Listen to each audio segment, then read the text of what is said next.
Hello everyone, welcome to new success zone. आज हम लोग इडुटेरिया 5000 प्लस बहुविकल्पीय प्रश्न का सेट नंबर 2 का डिस्कशन करेंगे। आइए शुरू करते हैं, देखते हैं पहला सवाल क्या है। पहला सवाल है, निम्न में से कौन सा मूल अधिकार जो है केवल भारतीय नागरिक को प्राप्त है? तो यह हो जाएगा आपका ऑप्शन नंबर डी 15, 16, 19। इसके अतिरिक्त 29 एवं 30 भी भारतीय नागरिकों को प्राप्त है। अगले सवाल पे आएंगे। अगला सवाल है, निम्न कथनों पर विचार करें। देखते हैं पहला कथन क्या है। इसमें पूछा जा रहा है कि कौन सा कथन गलत है। पहला है कि राज्यसभा के सदस्यों का कार्यकाल 4 वर्ष का होता है, ये बिल्कुल गलत कथन है। अगला है कि राज्यसभा सदस्य के लिए कम से कम 35 वर्ष आयु होना चाहिए, ये गलत है। कम से कम 30 वर्ष आयु होना चाहिए।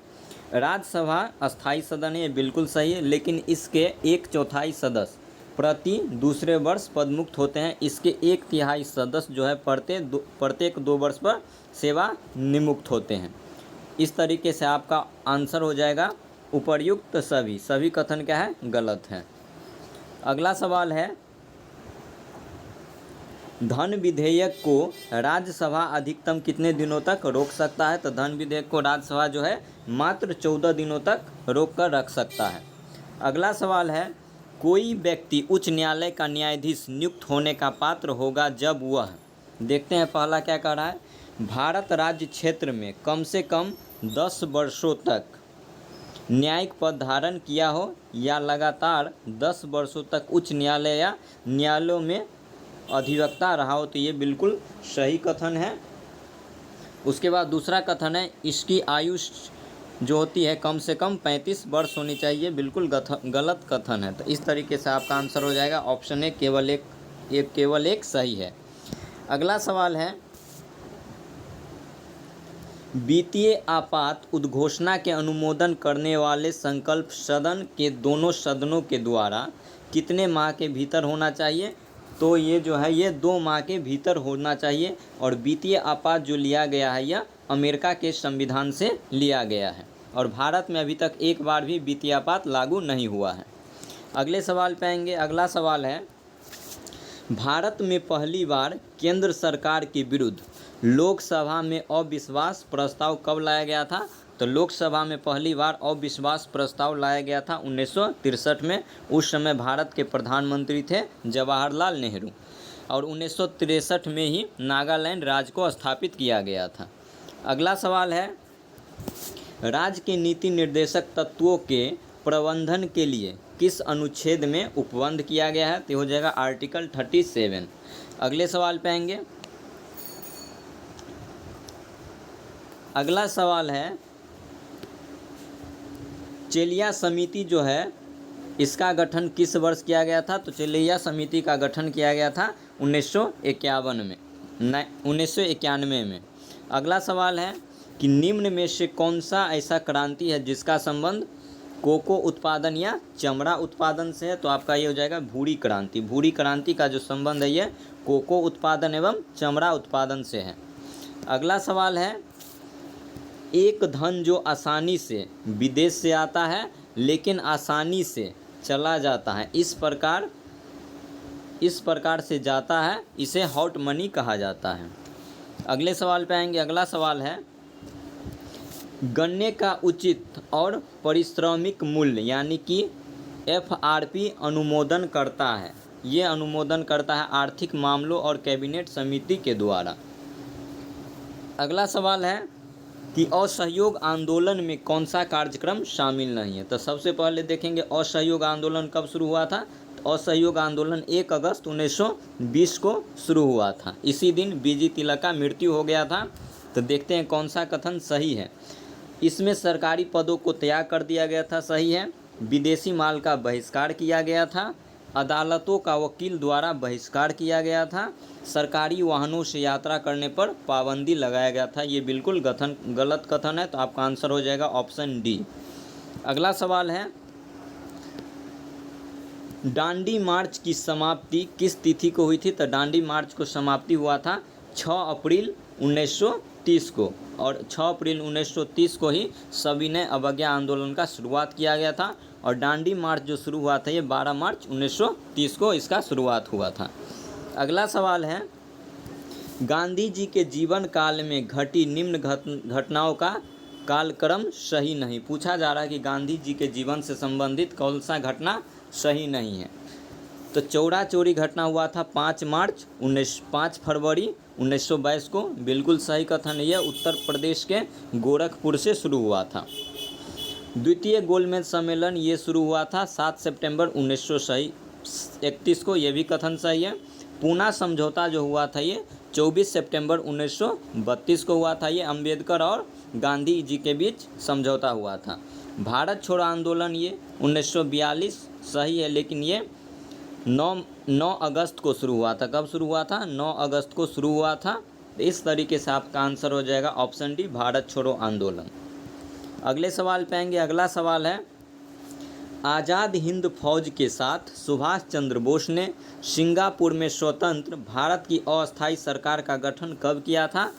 तो आज़ाद हिंद फौज के साथ सुभाष चंद्र बोस के द्वारा सिंगापुर में अस्थायी सरकार को 31 अक्टूबर 1943 को शुरू किया गया था। अगला सवाल है कि सती प्रथा का उन्मूलन किया गया था। तो सती प्रथा का उन्मूलन किया गया था 1829 के नियम 17 के द्वारा, और इसका उन्मूलन किया गया था लॉर्ड विलियम बेंटिक के द्वारा। अगले सवाल पे आएंगे, बहावियों के विद्रोह को कुचलने का श्रेय किस गवर्नर जनरल को जाता है? तो ये गवर्नर जनरल थे लॉर्ड एल्गिन प्रथम। इसने बहावी विद्रोह को दमन किया था। 1863 में इसका दमन किया गया था। और बहावी आंदोलन का जो मुख्य केंद्र था ये पटना था। अगले सवाल पे आएंगे। अगला सवाल है,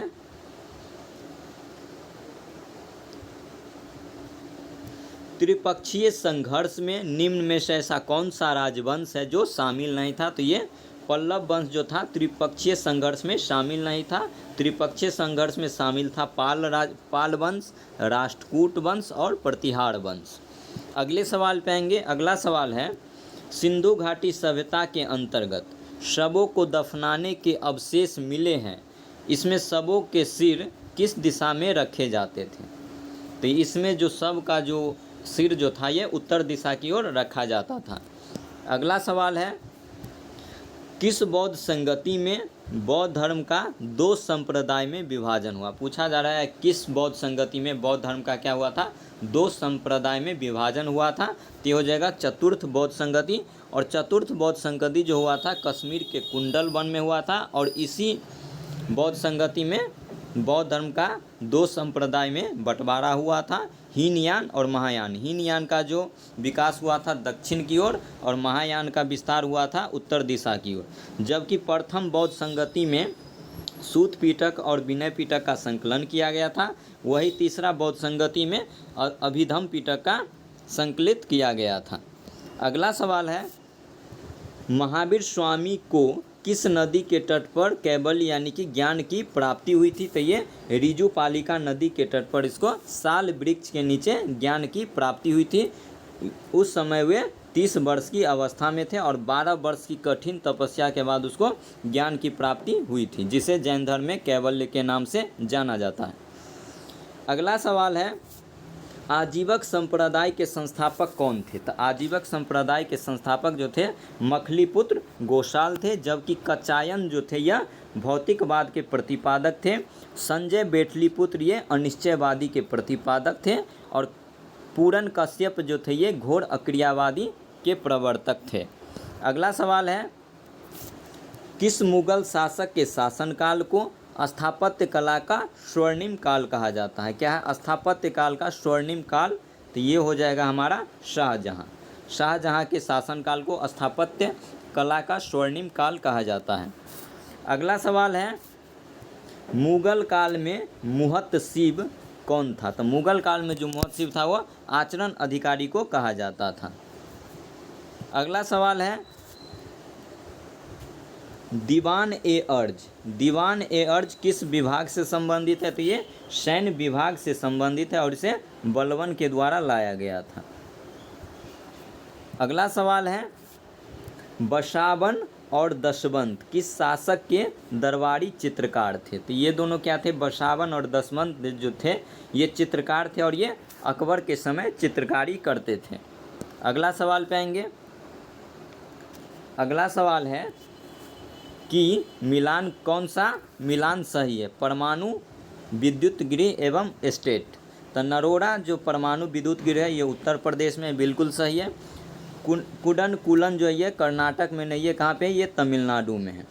काकरापारा ये गुजरात में, ये भी कथन सही है। और तारापुर जो है ये महाराष्ट्र में। तो आपका आंसर हो जाएगा कुडनकुलम, ये कर्नाटक में नहीं, ये तमिलनाडु में स्थित है।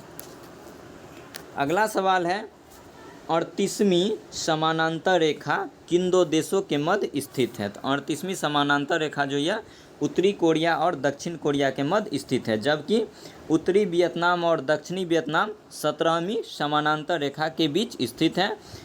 अमेरिका और कनाडा जो है 49वीं समांतर रेखा के मध्य स्थित है।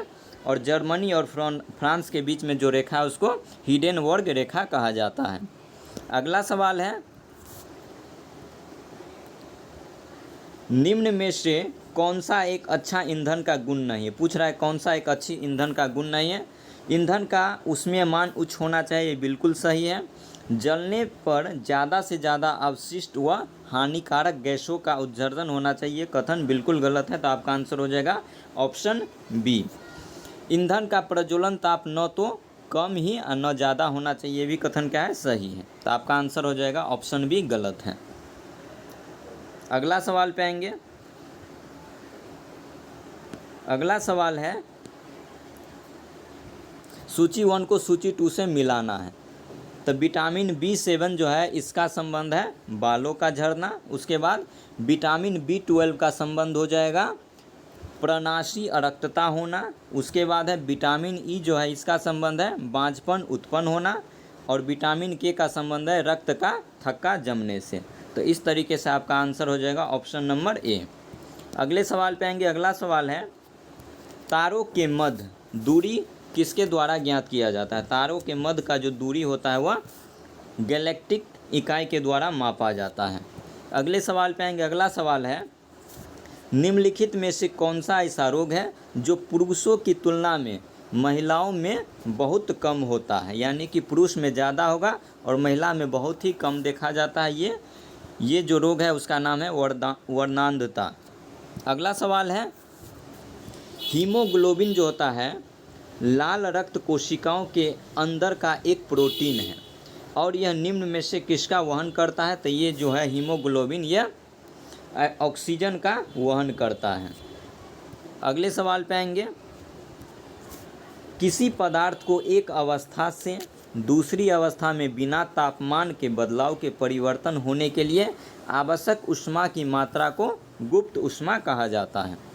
अगला सवाल है निम्नलिखित कोशिका अंगों में से किस में न्यूक्लिक अम्ल नहीं पाया जाता है? तो इसका आंसर हो जाएगा जीव द्रव। जीव द्रव में जो होता है न्यूक्लिक अम्ल नहीं पाया जाता है। अगले सवाल पे आएंगे निम्न में से कौन सा विटामिन ए का अच्छा स्रोत नहीं? पूछ रहा है कि विटामिन ए का अच्छा स्रोत कौन सा नहीं है? तो जंतुओं की यकृत एवं गुर्दा में विटामिन ए नहीं पाया जाता है, जबकि मछली के तेल, पालक और आम में विटामिन ए उपस्थित रहता है। अगले सवाल पे हमें सूची 1 को सूची 2 से मिलान करना है। तो प्रतिरोध का जो मात्रक होता है ये ओम होता है। विद्युत प्रवाह का एम्पियर हो जाएगा। बल का मात्रक न्यूटन हो जाएगा और पावर का मात्रक वाट यानी कि शक्ति हो जाएगा। तो इस तरीके से आपका आंसर हो जाएगा ऑप्शन नंबर बी। क्या हो जाएगा दोस्तों? आंसर आपका ऑप्शन नंबर बी। अगला सवाल है धातुओं में से सबसे कम घनत्व वाला, पूछ रहा है इतना धातु है इसमें सबसे कम घनत्व वाला तत्व कौन होगा? तो सबसे कम घनत्व हो जाएगा यहाँ पे लिथियम का। अगला सवाल है प्राकृतिक रबर के बारे में निम्न में से कौन सा कथन सही? तो प्राकृतिक रबर जो होता है एक प्रकार का प्राकृतिक बहुलक होता है और इसमें लोचदार गुण पाया जाता है। क्या है? प्राकृतिक बहुलक होता है और इसमें लोचदार गुण उपस्थित होता है। अगला सवाल है किसी तत्व का रासायनिक गुण पूछ रहा है, किसी तत्व का रासायनिक गुण कौन डिसाइड करता है? तो इलेक्ट्रॉन की संख्या के द्वारा किसी तत्व का रासायनिक गुण प्रदर्शित किया जाता है। अगले सवाल पे आएंगे, पूछा जा रहा है कि देवप्रयाग में किन दो नदियों का संगम होता है? तो देवप्रयाग में भागीरथी और अलकनंदा दो नदियों का संगम स्थल है। अगले सवाल पे आएंगे, अगला सवाल है निम्नलिखित में से किस राज्य से कर्क रेखा बीचों बीच गुजरती है? तो सबसे पहले देखेंगे कर्क रेखा किसे कहते हैं? तो 23.5 डिग्री उत्तरी अक्षांश को कर्क रेखा कहते हैं और ये भारत के 8 राज्यों से होकर गुजरती है और यह मध्य प्रदेश के ठीक बीचों बीच गुजरती है। अगला सवाल है निम्नलिखित में से कहाँ सर्वाधिक जैव विविधता पाई जाती है? पूछा जा रहा है सबसे ज़्यादा जैव विविधता कहाँ पाई जाती है? तो ये उष्णकटिबंधीय वर्षा वन में सर्वाधिक जैव विविधता पाई जाती है। अगला सवाल है निम्नलिखित में से सुमेलित नहीं है। पूछा जा रहा है कौन सा सुमेलित नहीं है? तो पहला देख रहे हैं बांधवगढ़ राष्ट्रीय उद्यान जो है यह मध्य प्रदेश में बिल्कुल सही है। रोहिला राष्ट्रीय उद्यान ये गुजरात में नहीं, ये कहाँ पे? ये हिमाचल प्रदेश में है, एचपी में है, हिमाचल प्रदेश में रोहिला राष्ट्रीय उद्यान।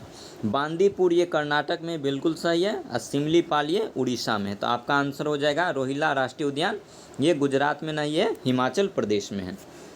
अगला सवाल है निम्नलिखित में से कौन शीत महासागरीय जलधारा नहीं है? पूछा रहा है कि गर्म जलधारा कौन है? तो अगुलहास जो है यह शीत महासागरीय जलधारा नहीं है, जबकि ये सब बेगुएला, लेब्राडोर और हम्बोल्ट जो है ये सब क्या है? शीत महासागरीय जलधारा है। अगला सवाल है किस नदी को दक्षिण भारत की गंगा कहा जाता है? पूछा जा रहा है कि दक्षिण भारत की गंगा किसे कहते हैं? तो कावेरी को दक्षिण भारत की गंगा कहा जाता है। अगला सवाल है प्रशांत महासागर क्षेत्र में रिंग ऑफ फायर किसके लिए जाना जाता है? तो सबसे पहले आप लोग याद रखेंगे रिंग ऑफ फायर किस क्षेत्र में है? तो ये प्रशांत महासागर क्षेत्र में है, ये भूकंप और ज्वालामुखी के लिए जाना जाता है। तो आपका आंसर हो जाएगा ऑप्शन बी, 1 और 2 दोनों सही है। अगले सवाल पे आएंगे, अगला सवाल है निम्नलिखित में से सही सुमेलित नहीं। पूछा जा रहा है कौन सा सुमेलित नहीं? तो टकला माकन जो है यह मरुस्थल है, ये चीन में पड़ता है, बिल्कुल सही है। थार मरुस्थल ये भारत में, ये भी सही है। अटाकामा ये चिली में है, ये भी सही है। गिब्सन ये अफ्रीका में नहीं, गिब्सन पड़ता है ऑस्ट्रेलिया में। गिब्सन कहाँ पड़ेगा दोस्तों? ये ऑस्ट्रेलिया में पाया जाता है और क्या है? एक मरुस्थल है। तो आपका आंसर हो जाएगा ऑप्शन डी, गिब्सन अफ्रीका में नहीं है बल्कि ऑस्ट्रेलिया में पाया जाता है। अगला सवाल है प्रतिरोधात्मक या घर्षणात्मक बेरोजगारी क्या होता है? तो ये जो है ये हमारा आंसर हो जाएगा कि व्यवसाय या रोजगार परिवर्तन की प्रक्रिया के दौरान श्रमिक या व्यक्ति का कुछ समय के लिए बेरोजगार हो जाना। अगले सवाल पे आएंगे, अगला सवाल है कि न्यूनतम समर्थन मूल्य यानी कि एमएसपी के बारे में कौन सा कथन सही है? तो न्यूनतम समर्थन मूल्य जो होता है आर्थिक मामलों की मंत्रिमंडलीय समिति द्वारा प्रस्तावित की जाती है। यानी कि एमएसपी जो होता है यह आर्थिक मामलों की मंत्रिमंडलीय समिति द्वारा प्रस्तावित की जाती है, बिल्कुल सही है। एमएसपी कृषि लागत एवं मूल्य आयोग द्वारा अनुमोदित की जाती है, ये भी कथन सही है। तो आपका आंसर हो जाएगा ऑप्शन सी सही है। कौन हो जाएगा? ऑप्शन सी, 1 और 2 दोनों सही है। इसके बाद हम देखेंगे कुछ अस्मरणीय तथ्य। दर्शन है और उसके प्रवर्तक है, प्रमुख दर्शन एवं उसके प्रवर्तक। योग दर्शन के प्रवर्तक है पतंजलि। उसके बाद न्याय के प्रवर्तक है गौतम। सांख्य दर्शन के प्रतिपादक हो जाएंगे कपिल मुनि। चार्वाक का हो जाएगा चार्वाक। वैशेषिक दर्शन का जो प्रवर्तक है वो हो जाएगा कनाद मुनि। उसके बाद देखते हैं पूर्व मीमांसा के जो प्रवर्तक है वो जैमिनी हो जाएगा और उत्तर मीमांसा के जो प्रवर्तक है वो बदरायन हो जाएगा। उसके बाद है कि विभिन्न संप्रदाय एवं उसके संस्थापक। संप्रदाय है और उसके संस्थापक। इसमें 4 गो संप्रदाय हैं। देखते हैं इसका संस्थापक कौन कौन है। आजीवक संप्रदाय, इसके जो संस्थापक है ये मखलीपुत्र गोशाल है। अनिश्चयवादी के संस्थापक हैं संजय बेठलपुत्र। कौन है दोस्तों? संजय बेठलपुत्र। वही भौतिकवादी संप्रदाय के संस्थापक पकुद कचायन को माना जाता है। और घोर अक्रियावादी के जो संस्थापक है वो पूरन कश्यप को माना जाता है।